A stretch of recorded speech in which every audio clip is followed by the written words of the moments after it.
भारत की राज्य व्यवस्था में डॉक्टर लक्ष्मीकांत के द्वारा लिखित बुक की ऑडियो बुक में हम लोग बात करेंगे आज नागरिकता चैप्टर नंबर 6 की। अर्थ एवं महत्व। किसी अन्य आधुनिक राज्य की तरह भारत के में दो तरह के लोग हैं, नागरिक और विदेशी। नागरिक भारतीय राज्य के पूर्ण सदस्य होते हैं और उनकी इस पर पूर्ण निष्ठा होती है। इन्हें भी सभी सिविल और राजनीतिक अधिकार प्राप्त होते हैं। दूसरी ओर विदेशी किसी अन्य राज्य के नागरिक होते हैं, इसलिए उन्हें सभी नागरिक एवं राजनीतिक अधिकार प्राप्त नहीं होते हैं। इनकी दो श्रेणियां होती हैं, विदेशी मित्र एवं विदेशी शत्रु। विदेशी मित्र वे होते हैं जिन्हें भारत के साथ सकारात्मक संबंध होते हैं। विदेशी शत्रु वे होते हैं जिनके साथ भारत का युद्ध चल रहा हो। उन्हें कम अधिकार प्राप्त होते हैं तथा वे गिरफ्तारी और नज़रबंदी के विरुद्ध सुरक्षित नहीं होते। अनुच्छेद 22 संविधान भारतीय नागरिकों को निम्नलिखित अधिकार एवं विशेषाधिकार प्रदान करता है, विदेशियों को नहीं। पहला, धर्म, मूल, वंश, जाति, लिंग या जन्म के स्थान के आधार पर विभेद के विरुद्ध अधिकार। अनुच्छेद 15 लोक नियोजन के विषय में समता का अधिकार। अनुच्छेद 16 वक्र स्वातंत्र्य एवं अभिव्यक्ति की स्वतंत्रता, सम्मेलन, संघ, संचरण, निवास व व्यवसाय की स्वतंत्रता। अनुच्छेद 19 संस्कृति और शिक्षा संबंधी अधिकार। अनुच्छेद 29 व 30 लोकसभा और राज्य विधानसभा चुनाव में मतदान का अधिकार। संसद एवं राज्य में विधानमंडल की सदस्यता के लिए चुनाव लड़ने का अधिकार। सार्वजनिक पदों जैसे राष्ट्रपति, उपराष्ट्रपति, उच्चतम एवं उच्च न्यायालय के न्यायाधीश, राज्यों के राज्यपाल, महान न्यायवादी एवं महाधिवक्ता की योग्यता रखने का अधिकार। उपरोक्त अधिकारों के साथ नागरिकों को भारत के प्रति कुछ कर्तव्यों का भी निर्वहन करना होता है। उदाहरण के लिए कर भुगतान, राष्ट्रीय ध्वज एवं राष्ट्रगान का सम्मान, देश की रक्षा आदि। भारत में नागरिक जन्म से या प्राकृतिक रूप से राष्ट्रपति बनने की योग्यता रखते हैं, जबकि अमेरिका में केवल जन्म से नागरिक ही राष्ट्रपति बन सकता है। संवैधानिक उपबंध। संविधान के भाग द्वितीय में अनुच्छेद 5 से 11 तक नागरिकता के बारे में चर्चा की गई है। इस संबंध में स्थायी और विस्तृत उपबंध नहीं है।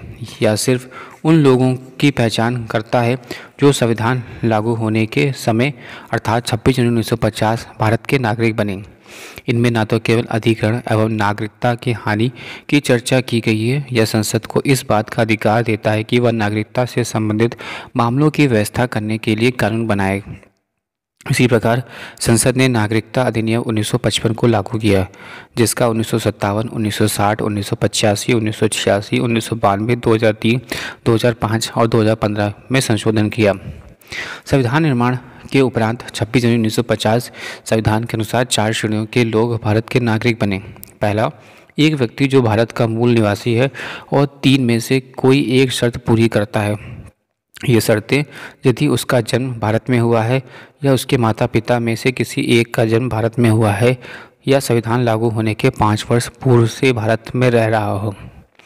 एक व्यक्ति जो पाकिस्तान से भारत आया हो और यदि उसके माता पिता या दादा दादी अविभाजित भारत में पैदा हुए हों और निम्न में से 2 में से कोई एक शर्त पूरी करता हो, वह भारत का नागरिक बन सकता है। यदि वह 19 जुलाई 1948 से पूर्व स्थानांतरित हुआ हो, उस अपने प्रवसन की तिथि से उसने समानता भारत में निवास किया हो और यदि उसने 19 जुलाई 1948 को या उसके बाद भारत में प्रवसन किया हो, तो वह भारत के नागरिक के रूप में पंजीकृत हो।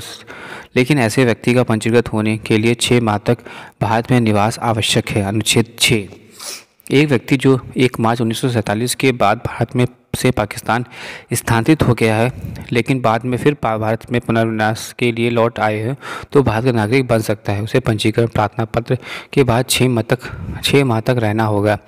अनुच्छेद 7 एक व्यक्ति जिसके माता पिता या दादा दादी अविभाजित भारत में पैदा हुए हों लेकिन वह भारत के बाहर रह रहा हो, फिर भी वह भारत का नागरिक बन सकता है यदि उसने भारत के नागरिक के रूप में पंजीकरण कूटनीतिक तरीके या पारदर्शी प्रतिनिधि के रूप में आवेदन किया हो।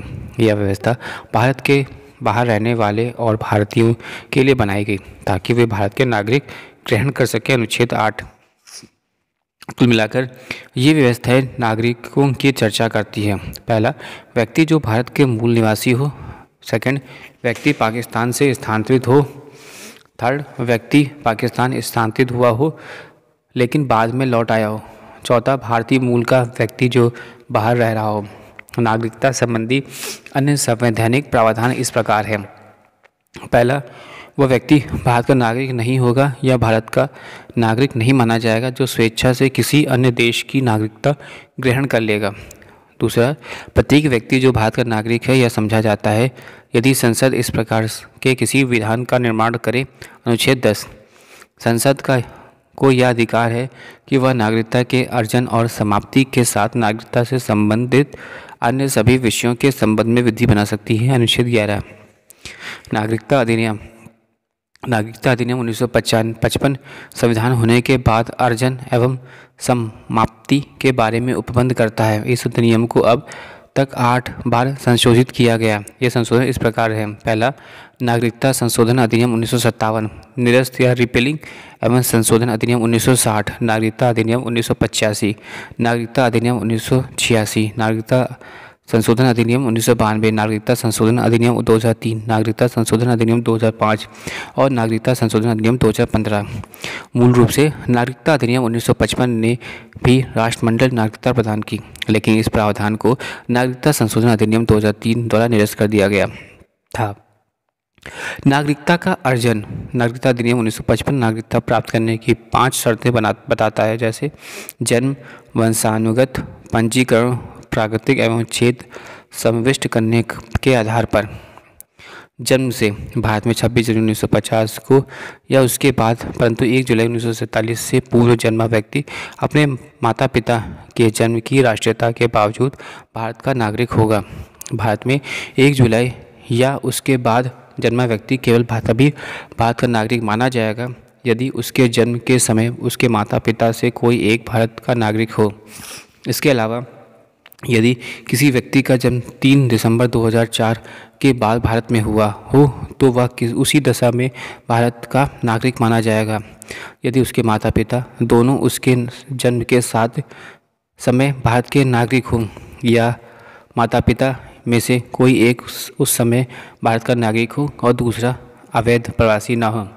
भारत में पदस्थ विदेशी राजनयिक एवं शत्रु देश के बच्चों को भारत की नागरिकता अर्जन करने का अधिकार नहीं है। वंश के आधार पर कोई व्यक्ति जिसका जन्म 26 जनवरी 1950 को या उसके बाद परंतु 10 दिसंबर 1992 से पूर्व भारत के बाहर हुआ हो तो वह वंश के आधार पर भारत की नागरिक बन सकता है यदि उसके जन्म के समय उसका पिता भारत का नागरिक हो। यदि 10 दिसंबर 1992 या उसके बाद यदि किसी व्यक्ति का जन्म देश से बाहर हुआ हो तभी भारत का नागरिक बन सकता है यदि उसके जन्म के समय उसके माता पिता में से कोई भी एक भारत का नागरिक हो। 3 दिसंबर 2004 के बाद भारत से बाहर जन्मा कोई व्यक्ति वंश के आधार पर भारत का नागरिक नहीं हो सकता यदि उसके जन्म के 1 वर्ष के भीतर भारतीय कॉन्सुलेट में उसका जन्म का पंजीकरण ना करा दिया हो या केंद्र सरकार की सहमति से उक्त अवधि के बाद पंजीकरण ना हुआ हो। इस प्रकार के बच्चे को भारतीय कॉन्सुलेट में पंजीकरण कराते समय आवेदन पत्र में माता पिता को इस आशय का शपथ पत्र देना होगा कि उनके बच्चे के पास किसी अन्य देश का पासपोर्ट नहीं है। पुनः एक नाबालिग जो वंश के आधार पर भारत का नागरिक है साथ ही वह किसी अन्य देश का भी नागरिक है तब उसकी भारतीय नागरिकता समाप्त हो जाएगी जब तक कि वह अन्य देश की नागरिकता या राष्ट्रीयता का परित्याग वयस्क होने की 6 माह के अंदर नहीं करा देता। तीसरा, पंजीकरण द्वारा केंद्र सरकार आवेदन प्राप्त होने पर किसी व्यक्ति को भारत के नागरिक के रूप में पंजीकृत कर सकती है। अवैध प्रवासी ना हो यदि वह निम्नलिखित श्रेणियों के किसी भी संबंध में नामता हो। पहला, भारतीय मूल का व्यक्ति जो नागरिकता प्राप्ति का आवेदन देने से ठीक पूर्व 7 वर्ष भारत में रह चुका हो। भारतीय मूल का वह व्यक्ति जो अविभाजित भारत के बाहर या किसी अन्य देश में अन्यत्र रह रहा हो। वह व्यक्ति जिसने भारतीय नागरिक से विवाह किया हो जब वह पंजीकरण के लिए प्रार्थना पत्र देने के पूर्व 7 वर्ष से भारत में रह रहा हो। भारत के नागरिक के नाबालिग बच्चे। कोई व्यक्ति जो पूरी आयु तथा क्षमता का हो तथा उसके माता पिता के नागरिक के रूप में पंजीकृत हो। कोई व्यक्ति जो पूरी आयु तथा क्षमता का हो तथा वह उसके माता पिता स्वतंत्र भारत के नागरिक के रूप में पंजीकृत हों या वह पंजीकरण का इस प्रकार का आवेदन देने से 12 महीने में साधारणता निवास कर रहा हो। छः, कोई व्यक्ति जो पूरी आयु तथा क्षमता का हो तथा वह समुद्र पार किसी देश के नागरिक के रूप में 5 वर्ष से पंजीकृत हो या तथा वह पंजीकरण को इस प्रकार का आवेदन देने से 12 महीने से साधारणता निवास कर रहा हो। एक व्यक्ति जन्म से भारतीय मूल का माना जाएगा यदि वह या उसके माता पिता में कोई भी अविभाजित भारत में पैदा हुए हों या 15 अगस्त 1947 के बाद भारत का अंग बनने वाले किसी भू क्षेत्र के निवासी हो। उपरोक्त सभी श्रेणियों लोगों को भारत के नागरिक के रूप में पंजीकृत होने के बाद निष्ठा की शपथ लेनी होगी। यह शपथ इस प्रकार से होगी: मैं अमुक डैश या प्रतिज्ञा करता हूँ कि मैं भारत के संविधान का पालन करूंगा और उसके प्रति निष्ठा रखूंगा। मैं भारत का विधि का पालन करूंगा तथा भारत के नागरिक के दायित्व का निर्वहन करूंगा।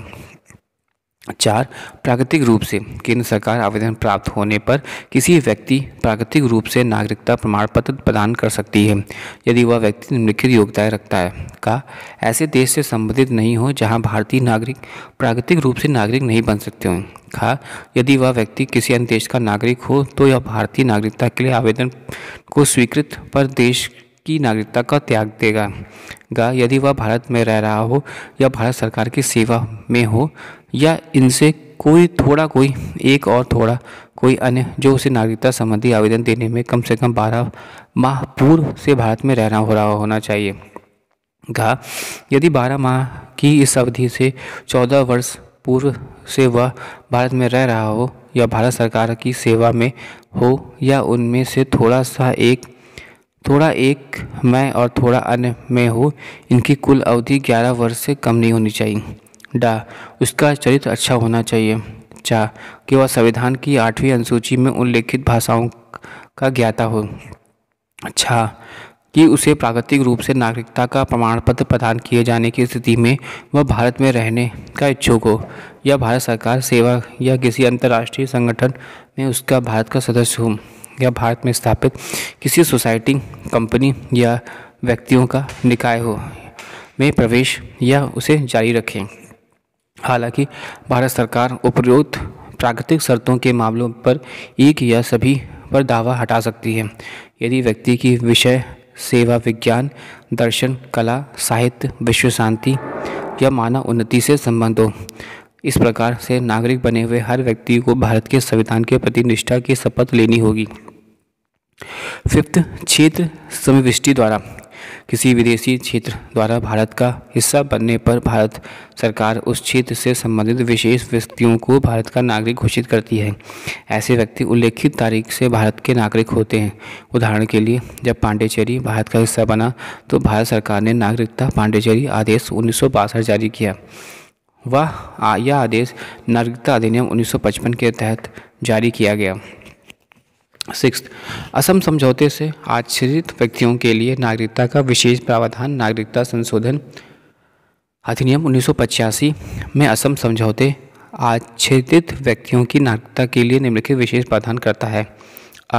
भारतीय मूल के सभी व्यक्ति जो 1 जनवरी 1966 के पहले बांग्लादेश से असम आए और जो अपने प्रवेश के बाद ही साधारणतः असम के निवासी हैं को 1 जनवरी 1966 से भारत का नागरिक मान लिया जाएगा। बी, भारतीय मूल का प्रत्येक व्यक्ति जो 1 जनवरी 1966 को या उसके बाद लेकिन 25 मार्च 1971 को पहले बांग्लादेश से असम आया और अपने प्रवेश के समय ही साधारणतः असम का निवासी है और जिसे विदेशी के रूप में पहचाना गया को स्वयं को निर्बंधित करना होगा।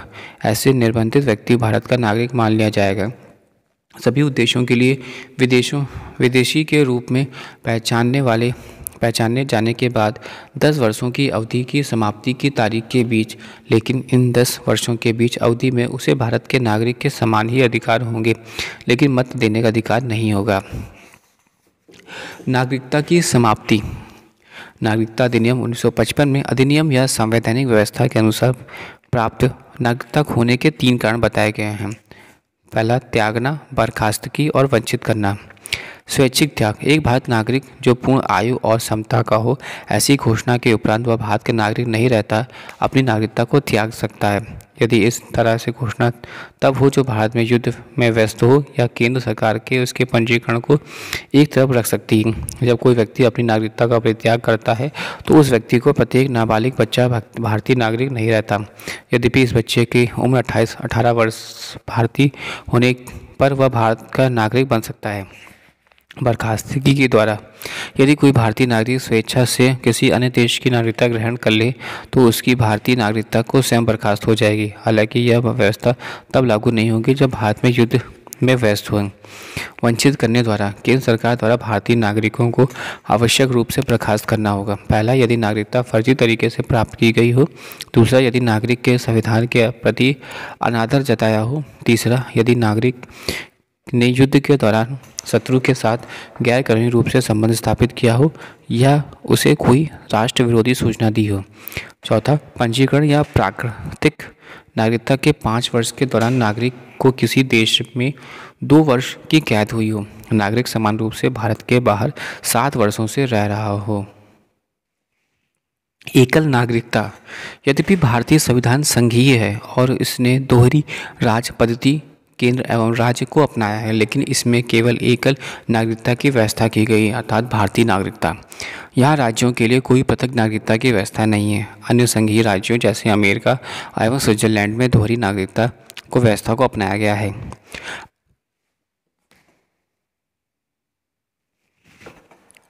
अमेरिका में प्रत्येक व्यक्ति न केवल अमेरिका का नागरिक है वरन उस राज्य विशेष का भी नागरिक है जहाँ वो रहता है। इस तरह उसे दोहरी नागरिकता प्राप्त है और इसी संदर्भ में उसे राष्ट्रीय सरकार एवं राज्य सरकार के दोहरे अधिकार प्राप्त हैं। यह व्यवस्था भेदभाव की समस्या पैदा कर सकती है, जैसा कि राज्य अपने नागरिकों के प्रति भेदभाव बरत सकता है। यह भेदभाव मताधिकार, सार्वजनिक पदों, व्यवसाय आदि को लेकर हो सकता है। ऐसी समस्याओं को दूर करने के लिए ही भारत में एकल नागरिकता की व्यवस्था को अपनाया गया है। भारत में सभी नागरिकों को, चाहे उनका जन्म कहीं और निवास कहीं हो, वो पूरे देश में समान नागरिक अधिकार प्राप्त होते हैं। उनके बीच किसी भी तरह का भेदभाव नहीं किया जा सकता। हालांकि भेदभाव रहित इस व्यवस्था में कुछ अपवाद भी हैं। पहला, संसद अनुच्छेद 16 के तहत ऐसी व्यवस्था कर सकती है कि किसी राज्य विशेष में रहने वाले लोगों को कुछ नौकरियां या नियुक्तियों के अलग सुविधा मिले। यह सुविधा उस राज्य या केंद्र शासित क्षेत्र के तहत, स्थानीय या अन्य प्रशासन के तहत हो सकती है। संसद ने किसी भी संबंधित सार्वजनिक रोजगार निवासी के रूप में जरूरत अधिनियम 1957 को प्रभावी बनाया। भारत सरकार को यह अधिकार दिया गया कि गैर राजपत्रित पदों पर नियुक्ति के लिए आंध्र प्रदेश, हिमाचल प्रदेश, मणिपुर और त्रिपुरा के लिए निवास की अनिवार्यता करे, जैसा कि यह अधिनियम 1974 में समाप्त हो गया। उसके बाद आंध्र प्रदेश और तेलंगाना को छोड़कर किसी भी राज्य में ऐसी व्यवस्था नहीं है। संविधान अनुच्छेद 15 किसी भी नागरिक के खिलाफ धर्म, मूल, वंश, जाति, लिंग, जन्म स्थान या निवास के आधार पर भेदभाव करने का प्रतिबंध लगता है। इसका अभिप्राय यह है कि निवास के आधार पर राज्य किसी भी विशेष को सुविधा दे सकता है जो कि संविधान द्वारा दिए गए अधिकारों के सीमा क्षेत्र में आने वाला मामला ना हो। उदाहरण के लिए एक राज्य अपने निवासियों के लिए शैक्षणिक शुल्क में छूट दे सकता है। निवास एवं घूमने की स्वतंत्रता अनुच्छेद 19 के अंतर्गत अनुसूचित जनजातियों के हित में सुरक्षा का विषय, दूसरे शब्दों में जनजातीय क्षेत्रों में प्रवेश एवं निवास प्रतिबंध है। निश्चित रूप से ऐसी व्यवस्था उनकी विशेष संस्कृति, भाषा, रिवाज आदि को बचाने के लिए किया गया। यही नहीं, यह व्यवस्था उनकी संपत्ति एवं परंपरा को बचाने एवं उनके शोषण के विरुद्ध सुरक्षा कवच है। जम्मू एवं कश्मीर के मामले में राज्य विधानमंडल को यह शक्ति दी गई है कि वह स्थायी निवासियों की व्याख्या करे और राज्य सरकार के तहत रोजगार एवं अधिकार के मामले उन्हें विशेष सुविधाएं दे। ये सुविधाएं राज्य में संपत्ति अधिग्रहण हैं, राज्य में निवास और छात्रवृत्ति या अन्य सरकारी व्यवस्थाओं के अनुसार हो सकती है। भारत का संविधान कनाडा की तरह एकल नागरिकता का उपबंध करता है और एकीकृत अधिकार यानी कुछ मामलों को छोड़कर प्रदान करता है। यह व्यवस्था भाईचारे और लोगों के बीच एकता बनाए रखने के लिए की गई ताकि एक शक्तिशाली भारतीय राष्ट्र की स्थापना हो सके। इसके बावजूद भारत में सांप्रदायिक दंगे, वर्ग संघर्ष, जातीय युद्ध, भाषी विवाद आदि होते हैं। इस तरह संविधान निर्माताओं को एकीकृत भारतीय राष्ट्र निर्माण का लक्ष्य पूरा नहीं किया जा सकता। Thanks for watching and sharing.